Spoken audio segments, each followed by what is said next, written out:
आइए स्टूडेंट, तो मैंने क्वेश्चन नंबर फर्स्ट और क्वेश्चन नंबर 2 को यहाँ पर नोट किया है। एक्सरसाइज 12.1 है आपकी क्लास 8 के लिए ये वीडियो है, बड़े ध्यान से देखना।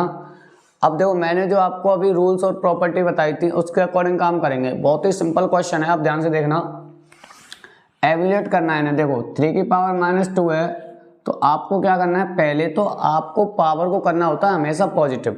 याद रखना, पावर को हमेशा आपको पॉजिटिव ही करना है, तभी आप सॉल्व कर सकते हो। बिना पॉजिटिव करे आप पावर को ओपन नहीं कर सकते, क्वेश्चन को सॉल्व नहीं कर सकते। तो इसको पॉजिटिव करने के लिए आपको नीचे लेके जाना पड़ेगा। 1/3 की पावर +2। मैंने बताया था जब पावर नेगेटिव हो नीचे ले जाओगे पॉजिटिव हो जाएगी, नीचे अगर पॉजिटिव है ऊपर लाओगे नेगेटिव हो जाएगी। तो अभी इसकी पावर नेगेटिव है और आपको करनी पड़ेगी ये पॉजिटिव। तो मैं नीचे लेके गया, 1/3 की पावर +2 हो गया। 1/3 की पावर 2 होगा 3 × 3। जितनी पावर होती है उस बेस को उतनी बार मल्टीप्लाई करते हैं, तो 1/9 आपका आंसर हो जाएगा। क्लियर है? आगे चलते हैं। -4 की पावर -2 है, तो पावर को पहले करना पड़ेगा पॉजिटिव।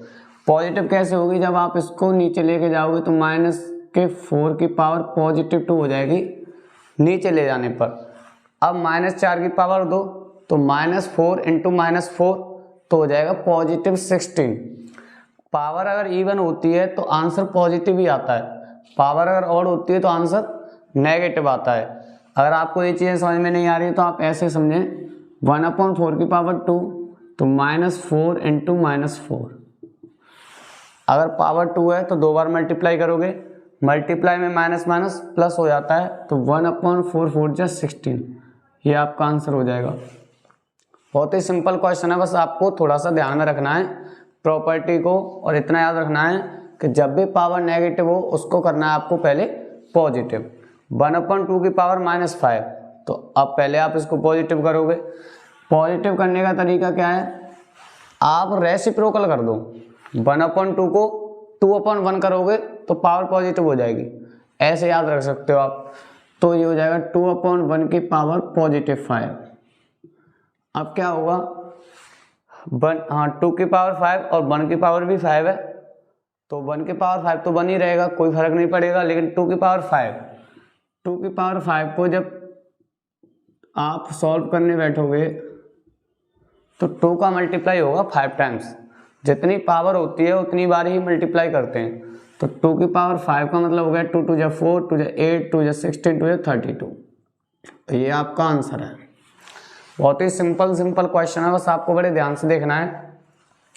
क्वेश्चन नंबर 2 आप अपनी बुक में रीड करें बड़े ध्यान से। सिंप्लीफाई एंड इसका जो आंसर देना है वो पॉजिटिव एक्सपोनेंट के साथ देना है, यानी कि जो इसका आंसर आएगा पावर्स में वो नेगेटिव नहीं होना चाहिए, पॉजिटिव के साथ आंसर देना है। मैं समझाता हूँ थोड़ा सा।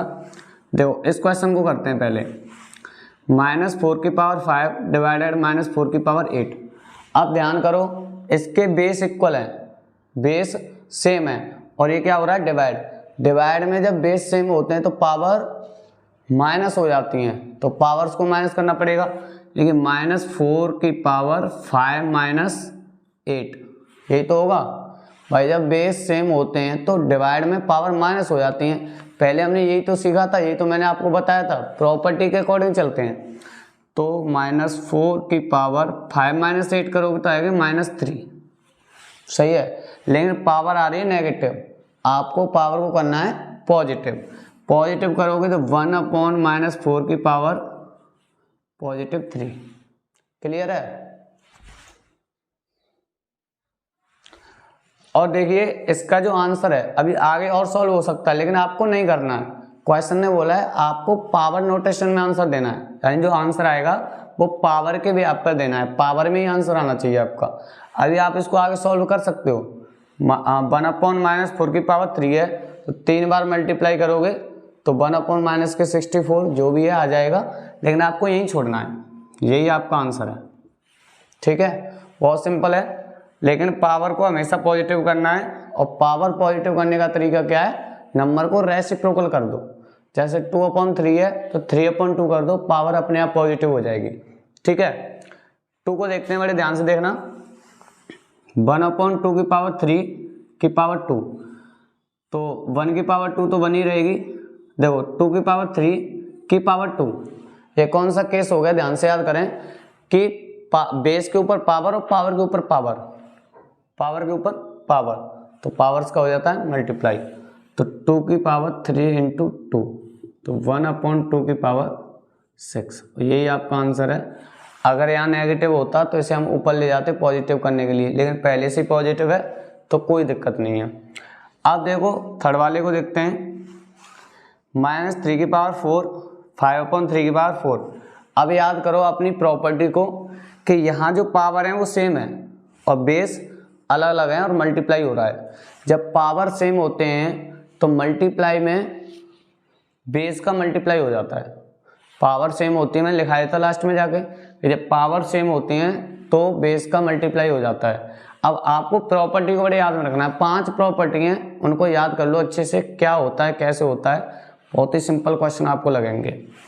अब -3 इंटू 5/3 हो जाएगा, पावर हो जाएगी 4, तो 3 से 3 कट जाएगा, 1 का मल्टीप्लाई 5 से करेंगे तो -5 की पावर 4, और पॉजिटिव पावर है तो कोई दिक्कत नहीं, यही आपका आंसर हो जाएगा। अब देखते हैं फोर्थ वाले पॉइंट को। देखो 3 की पावर -7, 3 की पावर -10, बेस इक्वल है और डिवाइड हो रहा है तो पावर हो जाती है सबट्रैक्ट यानी माइनस। अब आपको प्रॉपर्टी याद रखनी है, बार बार बता रहा हूँ, बेस इक्वल है तो डिवाइड में पावर्स माइनस हो जाती हैं, बताया था मैंने स्टार्टिंग में। तो पहले इस ब्रैकेट वाले को सॉल्व करते हैं, तो 3 की पावर -7 माइनस कर दो -10, सही है।